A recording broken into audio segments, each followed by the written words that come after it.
Horror building का रहस्य part 1। College youngsters रात के समय एक खंडर जैसी दिखने वाली बिल्डिंग के सामने खड़े थे। उनमें से एक लड़की भी थी। लड़की ने डरते हुए कहा, देखो, हमें यहाँ से जाना चाहिए। तुम्हें नहीं पता क्या कि ये बिल्डिंग हॉन्टेड है? पहला लड़का जो हाथ में लालटेन लिए था वो बिंदास बोला, कुछ भी मत बोलो यार, तुम्हें क्या लगता है इस खंडर में कोई मच्छर नहीं होगा? तुम आत्माओं की बात कर रही हो। दूसरा लड़का भी थोड़ा डरा हुआ था। उसने कहा, हमें यहाँ नहीं आना चाहिए था। दोस्तों, चलो यहाँ से चलते हैं। पहला लड़का उन दोनों को अंदर ले जाकर, हाँ चलो। दूसरा डर से, मैंने यहाँ नहीं कहा था। अब लड़की रोती हुई, मुझे घर जाना है। कि तभी एक ज़ोरदार बिजली कड़कती है और बारिश होने लगती है। वो तीनों बिल्डिंग के अंदर जाते हैं। पहला लड़का उस जगह को देखा, मैंने कहा था ना, यहाँ कुछ नहीं है, बेकार में ही डर रहे थे तुम सब। उस बिल्डिंग के अंदर घुसते ही बाहर लोहे का दरवाज़ा बंद हो गया, पर वो तीनों अंदर थे, इसलिए उन्हें पता नहीं चला कि दरवाज़ा बंद हो चुका है। बिल्डिंग के अंदर जाते ही एक बड़ा सा हॉल और साइड के दोनों तरफ से में सीढ़ियाँ थीं। ऊपर जाने को उसकी छत बाहर से ट्रायंगल शेप की थी। देख के ऐसा लग रहा था वो पुराने ज़माने में कोई बहुत बड़ी बिल्डिंग रही होगी। वो बिल्डिंग किसी खास लड़की से बनी थी, मैथी पर अब भी पक्की थी। पहला लड़का जिसके हाथ में लालटेन थी कुछ सोच बोला, आखिर ये बिल्डिंग बंद क्यों हुई होगी? लड़की इधर उधर देख डरते हुए, मुझे ज़्यादा नहीं पता, इस बिल्डिंग को किसी कारण से बंद करवा दिया था। कुछ लोग कहते हैं यहाँ आत्माओं का वास है। वही लड़का फिर बिंदास बोला, मैंने तो अब तक यहाँ ऐसा कुछ नहीं देखा। कि तभी थोड़ा डरा हुआ लड़का बोला, नहीं, यहाँ हो सकता है। पहला लड़का बोला, जो दिख ही नहीं रहा हो वो कैसे हो सकता है? फिर एक लड़की की मीठी आवाज़ पहले लड़के के कान में पड़ी, ज़रूरी नहीं जो तुम देखो उसी का ही अस्तित्व हो। जो नहीं दिखते उनका अलग अस्तित्व भी हो सकता है। अब हवा को ही ले लो। पहला लड़का डरी हुई लड़की को देखने लगा। डरी हुई लड़की ने कहा, मैंने कुछ नहीं कहा। पहला लड़का मुस्कुराकर, लगता है कोई हसीना भी यहाँ आई है। वैसे इतनी रात को तुम क्या कर रही हो? वो मीठी आवाज़ में तो यही रहती थी, पर एक बार इसी कॉलेज में फ़ेल हो गई तो यहीं सुसाइड कर लिया। अब यहीं भटक रही हूँ।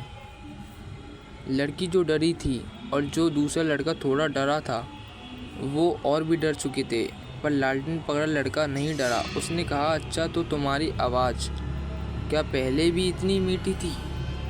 वहाँ से कोई जवाब नहीं आया। तो लड़का बोला, अच्छा ये बताओ, तुमने सुसाइड कैसे किया? फिर कुछ बोलने नहीं आई, पर जैसे ही बिजली चमकी, एक 19 साल की लड़की की लाश लटकी थी और बाल पूरे चेहरे पर लटके थे, जिसे देख तीनों की चीख निकल गई। तीनों भागने लगे, पर दरवाज़ा बंद था। जो पहला लड़का बिल्कुल भी नहीं डर रहा था, उसकी भी चीख पूरी बिल्डिंग में गूंजी।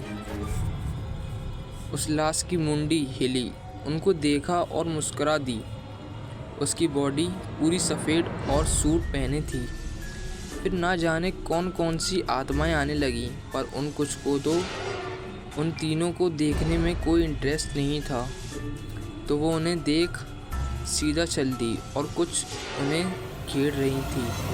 आखिर में तीनों के गले पर चाकू से वार हुआ और वो वहीं मर गए, और रह गई थी तो सिर्फ उनकी चीख। अगली सुबह मानो सब नॉर्मल हो, सब अपने काम पर जाते और बच्चे उस ही रास्ते से स्कूल जा रहे थे। कुछ गुमशुदा बच्चों की खबर आई जो खंडर बिल्डिंग में थे। उस बिल्डिंग में आगे नया कॉलेज था। बड़ी ऊंची बिल्डिंग पर लिखा था विद्यासागर कॉलेज। शिमला की पहाड़ियों से उसका नज़ारा साफ दिखता। उसकी भी छत ट्रायंगल शेप की थी। शायद बर्फ़ वहाँ ना जमी रहे, इसीलिए वहाँ के सारे का ट्रायंगल शेप के थे।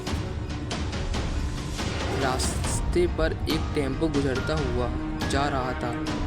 कार एक कम बूढ़ा आदमी चला रहा था, जिसने हल्की खाकी शर्ट, बिना बाजू की चॉकलेटी जैकेट, जिसमें ऊपर और नीचे जेब थी, उससे मिलते जूते और पैंट पहने थे, हल्की दाढ़ी और काली आंखें, एक सन कैप पहनी थी।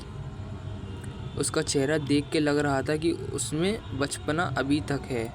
उसका नाम जैस रावत, 54। उसने मुस्कुराते हुए कहा, नील बेटा, ज़्यादा बाहर में ना निकलो। नील बेटा, ज़्यादा बाहर में ना निकालो सर अपना, वरना खंबे से टकरा गया तो लेने के देने पड़ जाएंगे। नील 19 का था।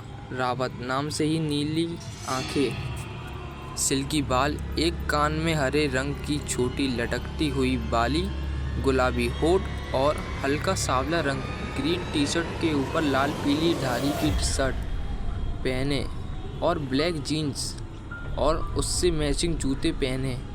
सामने पहाड़ियों को देख नील जैस से, डैड देखो ना कितना अच्छा नज़ारा है, अच्छा हुआ जो आपका ट्रांसफ़र यहाँ हो गया। सच में मनाली इस बेस्ट प्लेस। निधि देखने कितने अच्छा नज़ारा है।